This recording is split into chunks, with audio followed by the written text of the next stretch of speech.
No, the nigga Puff, like, he called, we used to kick it on telephone and shit after the made shit.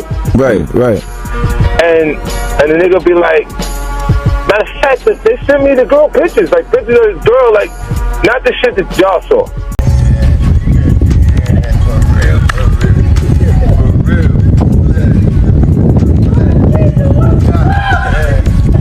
Now, Fifth, when you continuously call Puff gay, does that affect your relationships in Hollywood? I don't call him gay. I said. Let me read it, Fifth. Oh my God. Sorry I can no longer help you guys.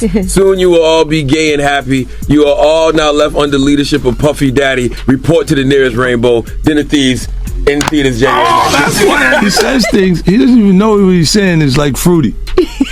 You know what I'm saying? Like, he says something fabulous and he goes, yo, no. The hip-hop scene is reeling after explosive footage allegedly showing Diddy and Burna Boy hit the internet, sparking a storm of rumors and uneasy silence. What was once seen as a powerhouse partnership between the African giant and one of rap's wealthiest icons has now unraveled into talk of control, manipulation, and betrayal. Stepping into the chaos, 50 Cent has finally spoken out, breaking down what really happened behind closed doors and why tension is spreading through the entire industry. True to his style, he's not just commenting on the scandal. He's pulling back the curtain on the dark power games lurking behind fame. Isn't it weird that the government was so interested in Diddy's baby oil that they took 1,000 bottles away from his house? If the government took 1,000 bottles of baby oil and somebody had things what appeared to be baby oil, and then you have to listen to the prosecutor. He said that they seized 1,000 bottles what allegedly to be baby oil. Allegedly to be baby oil. So that's telling people that it wasn't baby oil. And people think that that was baby oil, they out their mind. I don't believe it was baby oil. Yo, bro, when they went up in there, they knew what they was gonna find. They knew what was ever in that baby oil or that those bottles that appeared to be baby oil, they knew about that at first. You gotta realize 9 times out of 10, that individual that got caught at the airport, that was supposed to be their carrier, told them what they was doing and what they had. I wouldn't put him past that he told them everything. So when they went up in there, they knew they had to take whatever was out there, and that thing that appeared to be baby oil, they took that. They got to test every... Before the controversy, Burna Boy's rise felt unstoppable. From the streets of Port Harcourt to winning a Grammy, his path seemed destined for greatness. He was the voice that carried African sound to a global stage. His collaboration with Diddy on Twice as Tall was meant to bridge worlds. Diddy brought global influence, while Burna delivered pure authenticity. Together, they crafted music that broke barriers, yet beneath the triumph, subtle cracks began to show. In later interviews, Burna hinted at exhaustion and creative frustration, suggesting that the very partnership that propelled him forward may have also confined him. From the outside, fame glittered like gold, but for Burna, it began to feel more like a cage. See how many of those come back to be baby oil. Bro, listen to me. Costco don't sell that much baby oil. Where you know sell that much baby oil? Yeah, I don't know any store that sell that much baby oil. I know Costco, they came out and said that they don't even sell baby oil. My sentiments exactly. But you personally, right, what do you believe was in the baby oil? If you ever seen a massage parlor being raided and they walking out the people, do they take the massage oil with them when they go? No, they just walk out the people who are being arrested. If you ever seen a person getting arrested and the people being arrested in those brothel houses, do they take out the stuff in the brothel houses? No, they don't. They take the individuals who are being arrested out the brothel houses. For them to take 1,000 bottles of baby oil, it's like that they did not leave one. They left people there, but they ain't leave not one bottle. Nobody needed no baby oil. So my whole thing about it is that there was something in that other than baby oil. That's why they took all the bottles. And 9 times out of 10, if I would give it a wild guess, it was, and like some of the people told me, it was probably that GHB. What's that? I think it's gamma hydrox.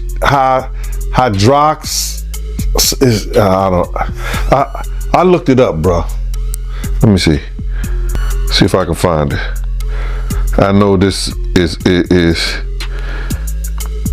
just showing everything like that, but oh no. Let me. Yo, somebody tap dance or sing or do something, you know what I'm saying, while I'm doing this.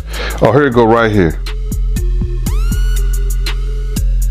It's gamma hydroxy butyric. What is it effect on the body? It's a euphoria, drowsiness, decreased anxiety, and memory impairment. It works on the nervous system and gives you this feeling of euphoria.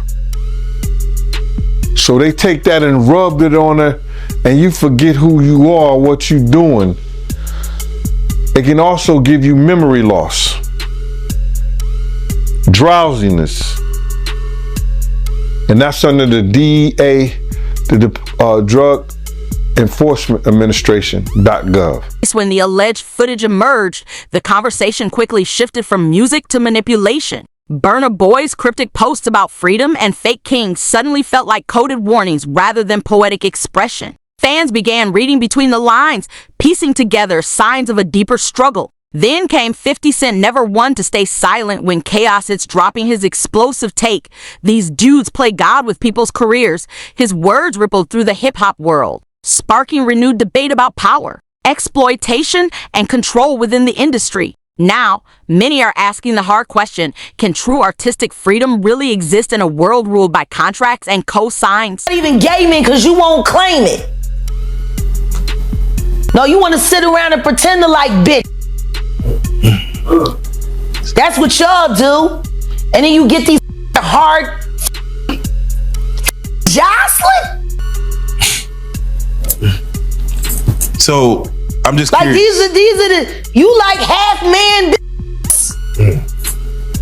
No disrespect, but Jocelyn rough. Them shoulders is. And the way she like running up on, I already know she done strapped up on you. Ooh. So Jack, let me ask you. There's one. Some of the shocking things I hear that mean with a harness. Oh. Okay, not a harness. Yeah. So I gotta ask you this. I'm sure somebody's already asked you this, but have you ever been to a P. Diddy party? Yeah, several, many, honestly. And so, can you take us through like what goes on, like when you were there? What did I say when y'all asked me about why was the TD Jakes at the Diddy party? Yeah. What'd I say? Money and sex. That's it. That's correct. Were you surprised that there were so many cameras in his houses? No. That he was recording these? He is the J. Edgar Hoover of hip hop. Okay. Y'all done seen him put on the pyramid with a skirt? So let me ask you, when you hear that Cassie was told to hire male escorts to come and what they call freak-offs now. Yeah. That is something, is that something normal that happens in Hollywood? Yeah. Freak-offs. Yeah. Okay. Everybody know that. I've been saying it. Yeah. How many times I got these is wild. So do you feel like people, when they hear pink cocaine, Young Miami has to bring across? Wait, the Tusi. Yeah, the Tusi. That's what they call. I found out. I talked to my drug guy because I wanted to be informed Because people was calling it Tusi, that's calling it the Tunchi. I didn't know which one it was. So I talked to my drug guy, and my drug guy filled me in. And then it made perfect sense. Tusi. Talk to him. Drugs with Jaguar. Let's talk. Drugs education. 101. So Tusi is the cocaine, but they take the ketamine and cook it up. And they fold it into the coke. Now, if you don't know what ketamine is what they call on the street Special K. It's a veterinary drug. It's a horse tranquilizer. Now, gay men have been using this for years. See, back in the day, if you went to a gay party or a gay rave, there were certain drugs that you would always find on hand. Viagra, ecstasy, Special K, and cocaine. Now see, the cocaine keep you up all night, but unfortunately it gives you limp noodle because of what the blood flow is. So you want to fuck with a half-hard dick all night. So that's why you have the Viagra, to make sure that the dick involuntarily stays hard while you're numbing your fucking self with the coke. Now see, the ketamine, that's a horse tranquilizer, so that relaxes all your muscles. You could get fucked by 80 fucking ton gorillas. You wouldn't feel a thing. So now, your dick is gonna stay hard. You numbed up and you high. You got the ketamine in you so you don't feel shit. And then you add the ecstasy to put in the feeling that you've now blocked out. And now you got a part. Contract tracks are the invisible strings that often dictate the music industry, and Diddy has long been known for mastering how to pull them. Reports claim Burna Boy's deal granted Diddy partial control over his royalties, distribution, and even touring rights paperwork that can quietly turn creativity into control. While such agreements are common, experts point out they often blur the boundary between partnership and ownership. When art becomes business, the artist risks becoming the commodity. Burna's frustration, then, may run deeper than emotion. It might be rooted in the fine print. In an industry built on image and influence, it's the contracts that decide who truly holds the power. I hear these stories and everything like that, because this is stuff that happened back in the day. And then maybe that if they knew there was going to ever be a YouTube, or they knew there was going to ever be social media, a lot of the stuff probably wouldn't have got played out like it did. But things happen, and these are just stories from the past. I would like to use that as what you call that, just to clear the facts up what's going on.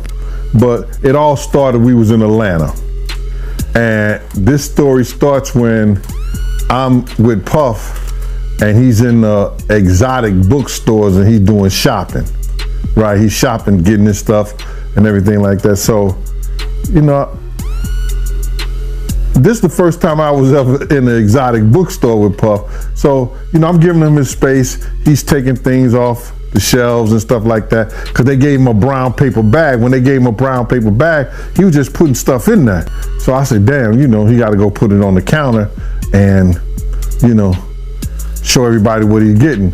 So as he going, I'm just looking at the places where he picking stuff from. So there's one part he picked up some things from up here on my left side, and then he picked like quite a few of them down. I'm like, okay. He put them in the bag. So when I went by there and I looked up there, and it said butt plugs, and I was like, hey yo, I was messing with him, because people don't understand.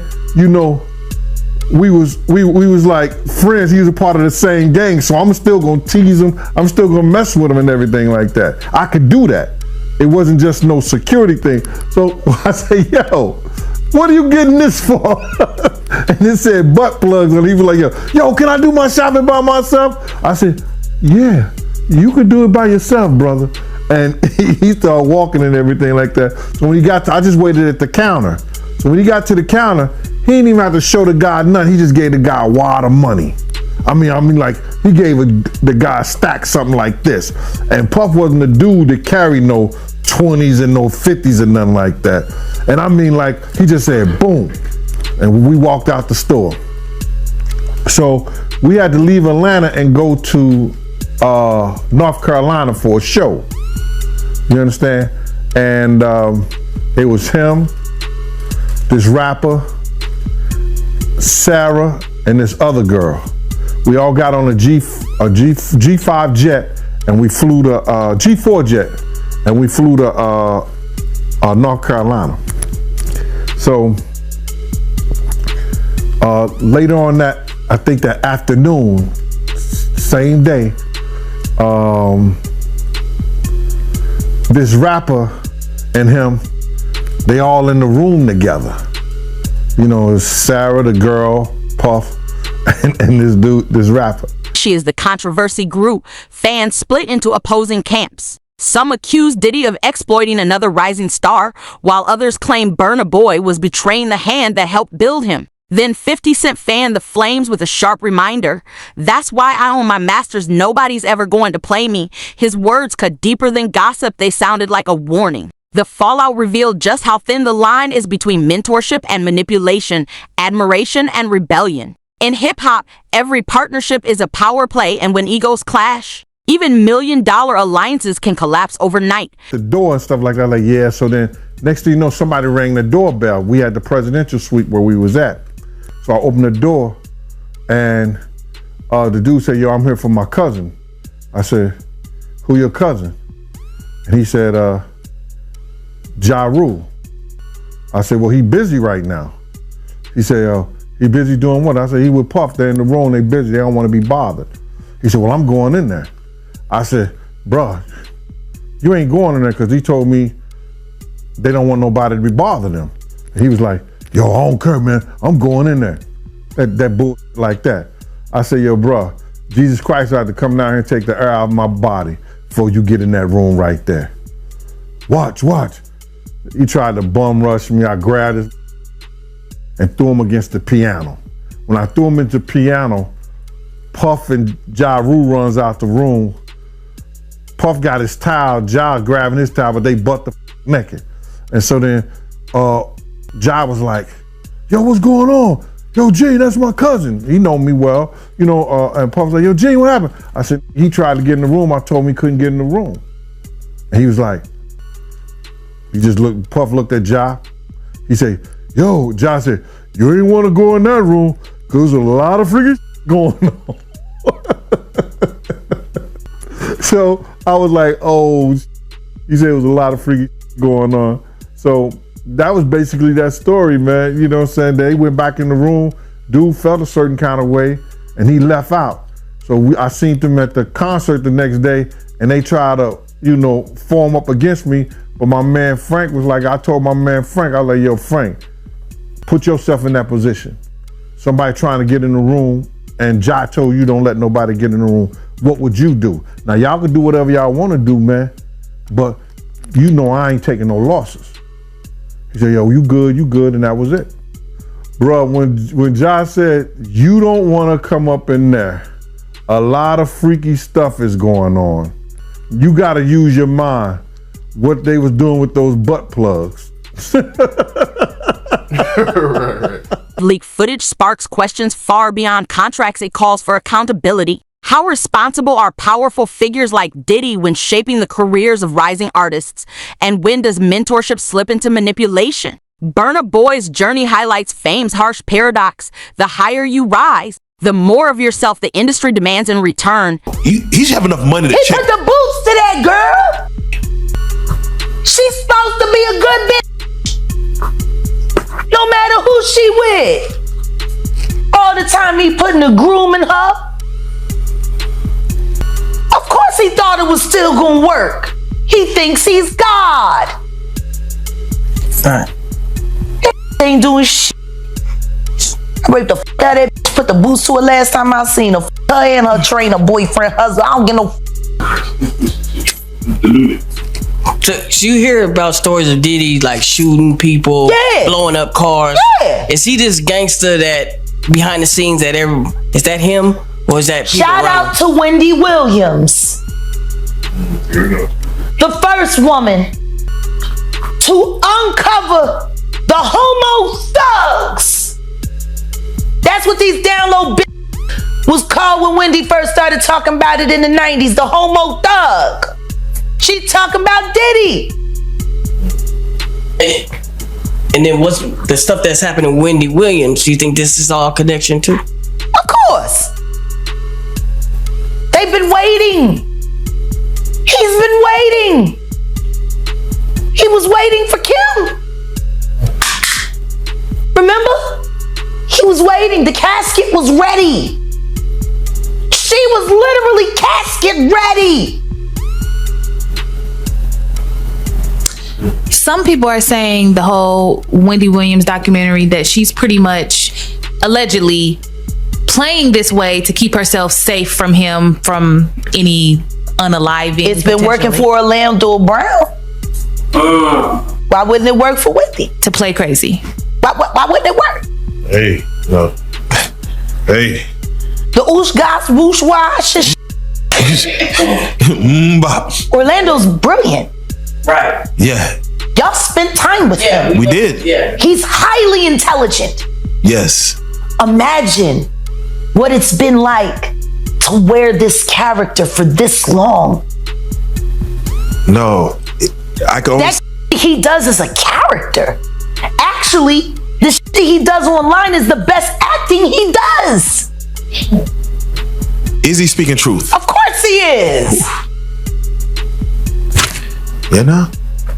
We seen Quad on set. Major pain in his ass. Literally. Since he was a kid. Man. And then eating milk, running the fuck around, talking about expensive pain in his ass. Wait, this is Philly you're talking about now. Wait a minute, Jack. Fuck me. Wait a minute. He's a fucking Fruit Loop. He Diddy fried. This is Philly. He's a deep fried period. He Diddy fried. He Diddy fried. He the Diddy do our bop. Fuck me. Real rap. You think that audio that they put out was real? Yeah, that was him. Nicki put that out there. That Nicki recorded that at the freak off in the Calabasas. Man. She been waiting to drop that shit on Meek. Oh man. She just wasn't gonna tell nobody it was Diddy. But now that Diddy out there, why not? So then who's the guy who's claiming he recorded it? Oh, somebody that got paid? Yeah, he said like I was standing somebody outside the door. Got paid. Yeah. Just like it wasn't seminal fluid that Justin Bieber was wiping away from his mouth when he brought his face up from Odell Beckham's groin in a club with Trey Songz on the lookout. The images are there. Diddy-fied.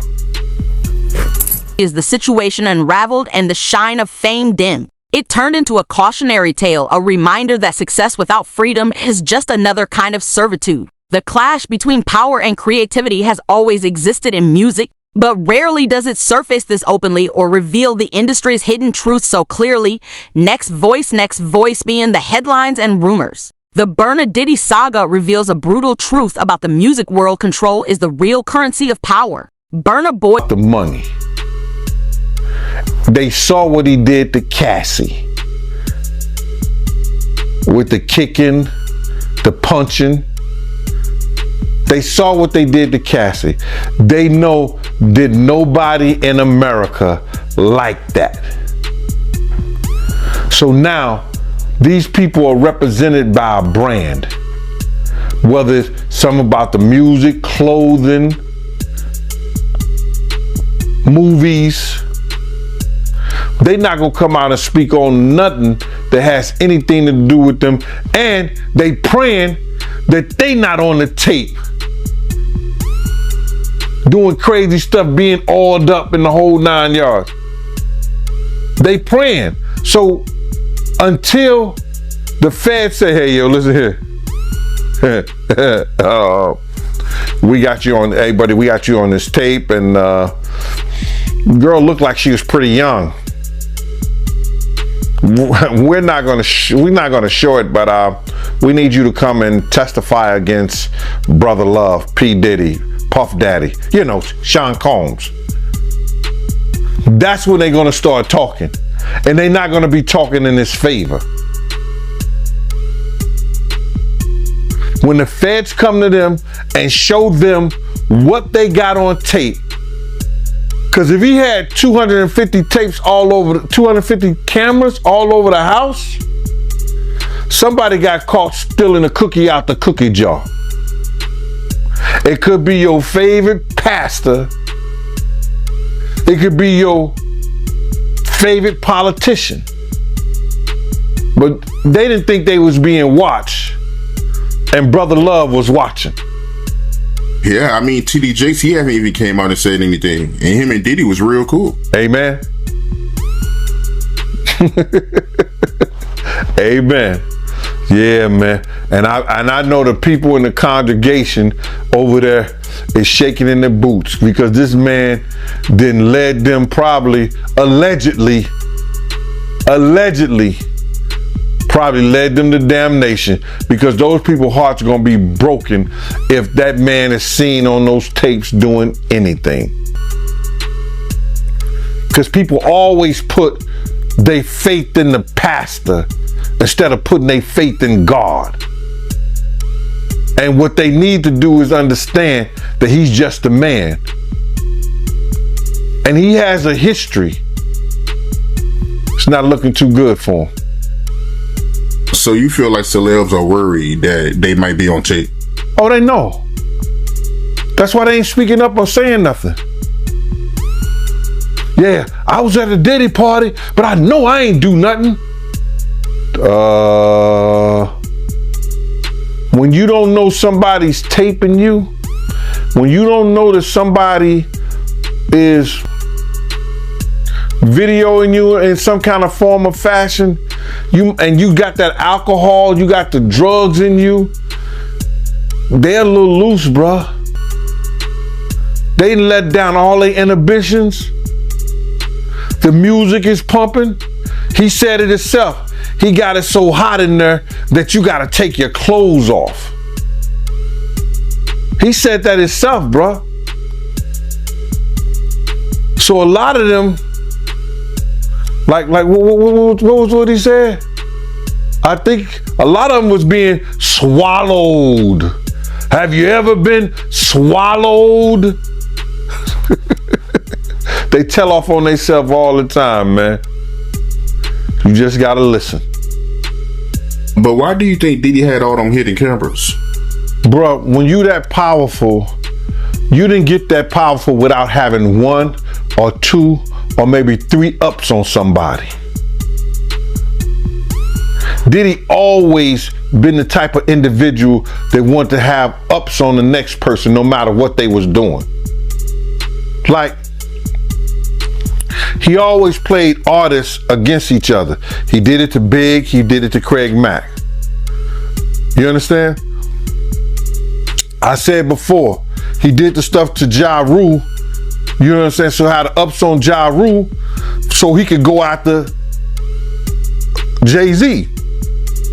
You understand what I'm saying? So he always played those kind of up games on people.